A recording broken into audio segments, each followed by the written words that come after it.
લાધારામ બાપુનું જીવન કેવું હતું? જીવન એકદમ સાદું, એકદમ સાદું જીવન. એકદમ. એવું કયા ગામના વતની હતા? પોતે સુથારની શ્રેણીના વતની. સુથારની છે. કઈ સમાજના હતા? ઠાકોર સમાજના. ઠાકોર સમાજના. તો ફાઇનલી મિત્રો આપણે ભાભરથી નીકળી ગયા છીએ લુણશીલા તરફ, અને ભાભરથી લુણશીલા 10 કિલોમીટર થાય, અને ભાભરથી આ રસ્તો સીધો વાવ તરફ જાય છે, અને ભાભરથી સુથાર નેસડી 8 કિલોમીટર જેટલું થાય છે. તો મિત્રો વિડીયો એન્ડ સુધી બન્યા રહેજો. અને આપણે ફાઇનલી સુથાર નેસડી પહોંચી ગયા છીએ, અને આ સુથાર નેસડીથી આ જમણી બાજુ જે ગેટ આવી રહ્યો છે ત્યાંથી લુણશીલા તરફ જવાય છે. અહીંથી આ ગેટથી સીધું લુણશીલાના ગેટ સુથાર નેસડી આવી ઉપર આવેલો છે, અહીંથી સીધું લુણશીલા તરફ જવાય છે.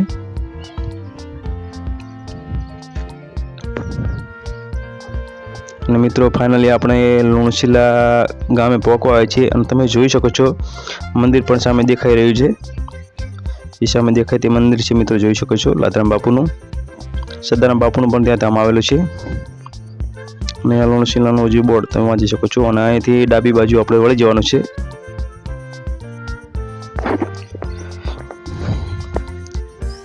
તો મિત્રો ફાઇનલી આપણે લુણશીલા ગામે પહોંચી ગયા છીએ, અને અહીંયાથી આ જે પ્રવેશ દ્વાર છે મંદિરે જવાનો તમે જોઈ શકો છો. ફાઇનલી મિત્રો તો આપણે અત્યારે લુણશીલા ગામે આવી ગયા છીએ, અને તમે જોઈ શકો છો પાછળ જે મંદિરે જવાનો પ્રવેશ દ્વાર છે. તો ચલો આપણે ત્યાં જઈ અને લાધારામ બાપુના ઇતિહાસ વિશે જાણીશું.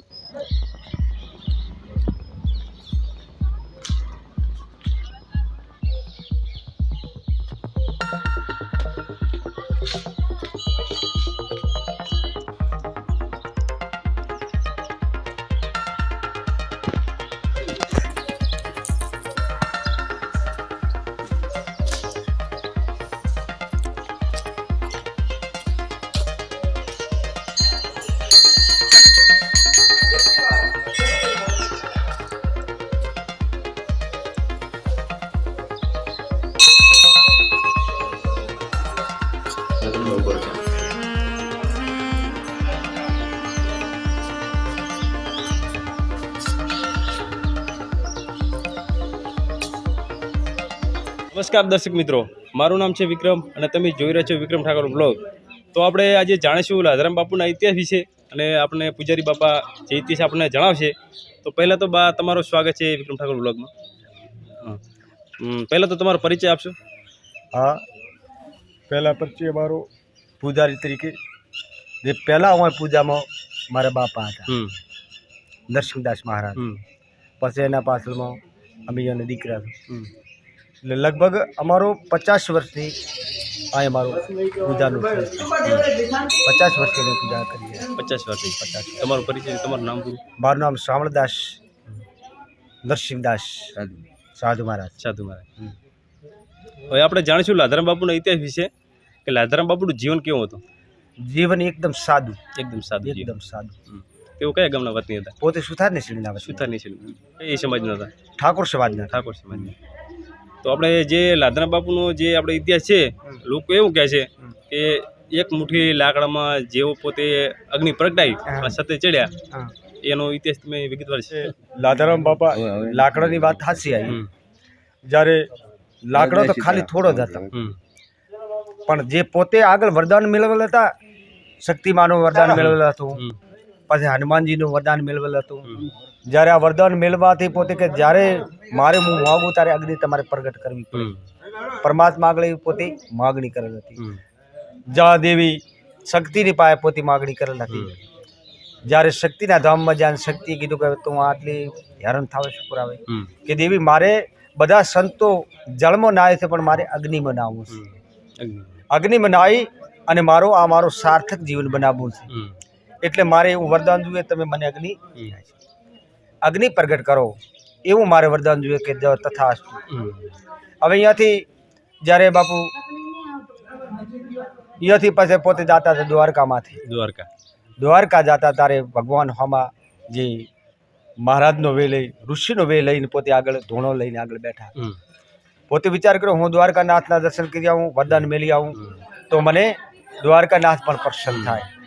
એટલે પોતે જ્યારે ટોપાસરથી હમ. આગળ નીકળે એટલે બસમાં એક બોટકો આવે છે. હમ અહીંયા પોતે જ્યારે ધોણામાં જુએ છે ત્યારે પોતે ભૂખા હોય છે. હમ એ ટાણે બાપુ બેઠા બેઠા માળા કરતા હોય, પોતામાં નજર કરે છે. હમ. ત્યારે બાપુએ કીધું કે બેટા ભૂખ લાગી કા? તો કે આ એક ગવાનો દડિયો છે, આ ઓલા ધોણામાંથી લઈ આવ. હમ જ્યારે પોતે દડિયો કાઢવા જાય ત્યારે અહીંયાથી કૂતરી પ્રગટ થાય. હમ. એ કૂતરી પ્રગટ થતો એટલે પોતે મનમાં વિચાર કરે કદાચ હોંદ ગમે એ મળી જશે, હમ. પણ આ કૂતરી કાંઈ મળવાનું નથી. નથી. ત્યારે એ દડિયો કાઢે પોતે અને એ કૂતરીને પોતે આપી દીધો. હમ ત્યારે થોડી વાર થઈ અને બેઠા એટલે બાપુએ કીધું કાંઈ શાંતિ કે? બાપુ શાંતિ તો હજી કાંઈ બરાબર નથી. જ્યારે તો કે બીજો દડિયો લઈ આવો. બીજો દડિયો કાઢવા જાય ત્યારે ગલુડી હોતી કૂતરી નીકળે. પોતે વિચાર કર્યો કે હવે આ ગલુડી અને બાપડા ક્યાં દૂધ નહીં આવે, આ બાપડી જંગલમાં કોણ હાલે? એટલે હાલી દીધો. એટલે વરદાઈને બેઠા કે પોતે વિચાર કર્યો કે હવે કાંઈ ખાવાનું કોઈ મેળાયો નહીં. નહીં. બાપુએ કીધું કે કાંઈ કે બાપુ હજુ થોડી ઈચ્છા છે, હમ. પણ ભગવાનને તો ખબર હતી કે આ પોતે ખાતા નથી, બીજોને ખવડાવે. હા. તો લાધારામ બાપુ કુંવાસીઓ જમાડતા, બેન કુંવાસીઓ જમાડી દેતા. આવું ધંધો કર્યો, બીજું કોઈ કામ નહીં. ગરીબ ધંધે પોતે કરતા. અને કુંવાસીઓ 3 ગામની કુંવાસીઓ જમાડતા. હમ. એક વાર લોણસેલાની, હમ. બીજી વાર રડકિયાની, ત્રીજી વાર નીસડી. હમ. હવે આ પોતાનો પુણ્યના પ્રભાવથી અને તપકના લેવાથી કરી અને પોતે જ્યારે જ્યાં ટોપાસર અને ટોપાસર જાય અને પોતે વિચાર કર્યો કે હું દ્વારકાનાથના દર્શન કરવા જાઉં. તો આવો પોતાની ઘટના બની હમ. કે કૂતરી પેદા થઈ. કૂતરીમાંથી પછી એના ગલુડિયા ઘટના ઘટી કોને? ઘટના આવી ઘટવા મળી. એટલે પોતે કે આજુ કાંઈ ખાવા મળ્યું નહીં. ત્રીજો દડો ખાધો એટલે પોતાને મનમાં એમ વિચારશું હમ કે હવે બાપુ મને ખાવા તો મળ્યું છે પણ મને તરહ લાગી. હમ તરસ હવે લાગી. તરસ લાગી છે એટલે પાણી પાવું. હમ તો કે પાણી તો આ જંગલમાં હોય નહીં, પણ આ એક આ ગાયની ખડી છે ને હા. એમાંથી પાણી પ્રગટ થલશે. ગાયના પગનો જે ખાડો ગાયના પગનો ખાડો છે એમાંથી પાણી પ્રગટ થલશે. હમ. એટલે તમે વાંકા થઈને પીધું હા. તો હાથ ગાલ્યા તો હાથમાંથી હા, નીકળશે આવશે નહીં. નહીં પણ. ત્યારે પોતે નેસા થઈ અને અહીંયા પાણી પીએ છે. હમ પોતે ધાપી અને પાણી પીને પછી ગાઈને બેઠા કે હવે પછી બાપુ હામાં પૂછ્યું કે તમે છટકામાં જાઓ છો? કે મારે જવું છે દ્વારકાનાથના દર્શન કરવા માટે. દ્વારકાથી. કે હા, દ્વારકાધીશના દર્શન કરવા માટે. કે દ્વારકાધીશના દર્શન કરવા શા માટે જાવ? હમ તો કે બધા સંતો કોઈ જળમાં નાય, કોઈ સમાધિ લે, કોઈ એવી રીતે સમાધિ લેતા હોય, પણ મારે એવું કાર્ય કરવું છે કે આ દુનિયામાં દેવે ન કર્યું હોય હા. એવું કાર્ય કરવું અલગ છે. અલગ રીતે કરવું. અલગ કાર્ય બનાવવું. અલગ કાર્ય. તો કે શું કરવું છે? જેમ વસ્તી જળમાં ના આવે એમ મારે અગ્નિમાં અગ્નિ નાવું. મનાવો છે. એમાં પ્રભુ મારે બાકસથી નહીં, પાણીની ઝબકે અગ્નિ તૈયાર થવી. પાણીના જાપ કરવા. પાણીને ઝાપકે અગ્નિ તૈયાર થવી. તો હવે પોતે કીધું કે હવે તમારે જવાની જરૂર નથી, તમારી મનોકામના ભગવાન બધી પૂરી પૂરી કરશે. કરશે. હવે એ ટાણે આ વાત કરી હમ અને પોતે જાણે હજુ આ પોતાના મનમાં નક્કી કાંઈ શું નથી. નહીં. હમ એટલે પોતે આગળ પગલું ભરે. હમ એટલે અહીંયા કોઈ ઋષિ નહીં અને કોઈ મહાત્માય નહીં, કોઈ કાંઈ કે ધોણો બીજો કોઈ નહીં. અને કંકુના પગલાં અહીંયા પડ્યા. કંકુના પગલાં પડ્યા એટલે પોતાને નક્કી થઈ ગયું કે પરમાત્મા જ છે. પોતે અહીંયા ડાયરેક્ટ પછી આવ્યા લુણશીલા ધામ. લુણશીલા. લુણશીલા ધામ આવીને બરાબરની સેવા કરી. હનુમાનજી દાદાને પ્રસન્ન કર્યા. પ્રસન્ન કરીને કે ભાઈ અમાવસને દાડે મને અગ્નિ પરમાત્મા તમારે હાલવાની. અમાવસ્યાના દાડે. અમાવસ્યાને દાડે જ્યારે આવું વરદાન પોતે મેળવેલ હતું. આપણે આ જે મંદિરનો ઇતિહાસ છે લાધન બાપુનો, એ કેટલા વર્ષ જૂનો હોય છે? આ તો લગભગ હજુ તો 80 વર્ષ નથી થયા. 80 વર્ષ નહીં થયા. નહીં થયા. પણ પોતાને વર્ષ થયા છે લગભગ 60 70 80 વર્ષ જેવું કોણ? 80 મહિલા. 80 આસપાસ. હા 78 વર્ષ થયા છે. 78 વર્ષ. 78 વર્ષ થયા છે. અને હવે જ્યારે આ પોતે સતે સડવાની વાત કરી હમ ત્યારે ઓગળ બાપાનો મેળો ભરાય. ઓગળ બાપા. ઓગળ બાપાનો એટલે ઓગળ બાપે સપનામાં આરાધવાણી કરી કે ભાઈ તમે આજ સતે સડશો તો મેળો કાંઈ કામ મેળા આવશે નહીં. કેમ કે એક જ દાડે આપણે બેનો મેળો થાય છે એટલે મેળો વીતી જાય. સેટ ના થાય બધું. એટલે સેટ નહીં થાય. એટલે તમે આજથી 11 દાડે સતે સડશો તો 11 દાડા મારું વરદાન તમારે. 11 હા, 11 દાડે 11 એટલે અજવાળે કે અજવાળી 11 શ્રાવણ સુદ 11 સુધી. હમ. હવે એ દાડે પોતે નક્કી કર્યું એટલે બધા ભાઈઓ સમાવેશને દાડે બધાને વાત કરીને એટલે બધી ભાઈઓ તો બધા ભેગા થઈ ગયા. બધા બેવલના બેવલા બધા ભેગા થઈ ગયા ને એ ટોળે પોતાનો ના આવ્યો એટલે બધી વસ્તીઓના મનમાં એમ થઈ ગયું કે આ તો કુડાવે છે કે સતે સડવાના છે નહીં. એટલે પોતે બધા વેરાઈ ગયા. 11 નો દાડો આવ્યો અને બધા ભાઈઓને બધાને બોલાય પણ કોઈ ભાઈ આયા નહીં. નહીં.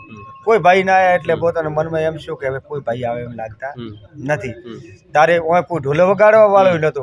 તારે જાસું તુરી કરીને ચાબુઆ છે ઓયથી 3 કિલોમીટર 4 કિલોમીટર છેટા છે ઓય મંદિરમાં ઉભો ઉભો ટોકું પાડ્યું જસુમિયા ઢોલ વગાડતો આદે મેળા દાડે પહેલો ઢોલેનો વાગે.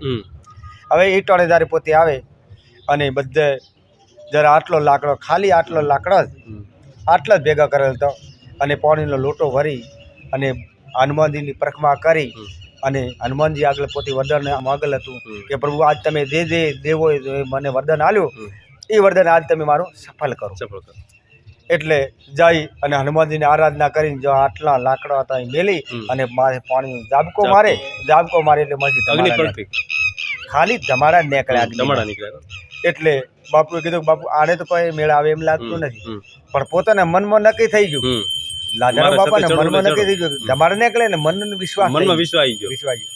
ત્યારે બીજો ઓટો કાઢો જ્યાં 60 ડગલાથી પોતાને પાથે પગે જે લાધારામ બાપાનું મંદિર હનુમાનજી થી 60 ડગલા પાછળ.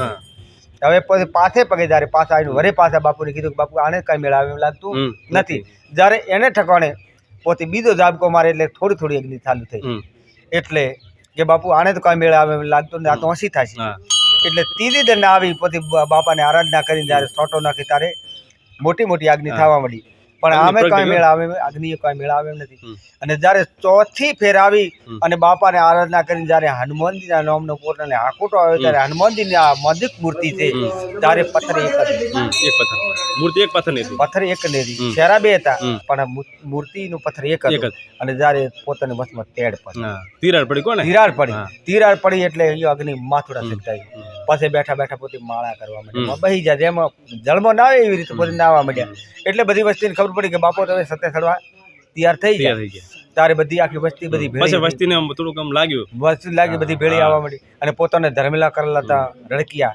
એટલે ઈ બેને આગલે દાડે તલને જો ભેળા કરેલા હતા ઈ વીરી ગઈ એટલે કાળંગીની કળીઓ લાવી અને માથે હોમી એટલે તરતર થાય. એટલે બાપુ હું શું જોયું કે આ તો મારી બેન થી એટલે હું કાંઈ કહેતો નથી પણ જ્યાં હાથ વર કાળેંગો નહીં પડે.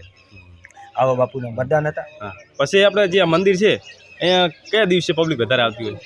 આ પોતે શ્રાવણ સુદ 11 દાડે પોતાનો મેળો હોય એટલે મેળો હોય 11 શ્રાવણ સુદ 11 તદી ખૂબ આવે. આ તો હાલ તો 11 ને 11 દર 11 જમણવાર હોય છે દાતાઓ હોય છે. આ તો નોંધાવવી પડે ને કારણ રસોઈનો કોઈ નંબર આવે એમ લાગતો નથી. હવે તો મોટી જાત્રા તીર્થ જાત્રા થઈ ગઈ. અને શનિવારે હનુમાનજીનો પણ મેળો હોય છે. તો હવે આ જે કોઈ મિત્ર આ વિડીયો જુએ અને તેમને દર્શન કરવા આવવું હોય તો આનું લોકેશન બતાવશો? હા લોકેશન બતાવો.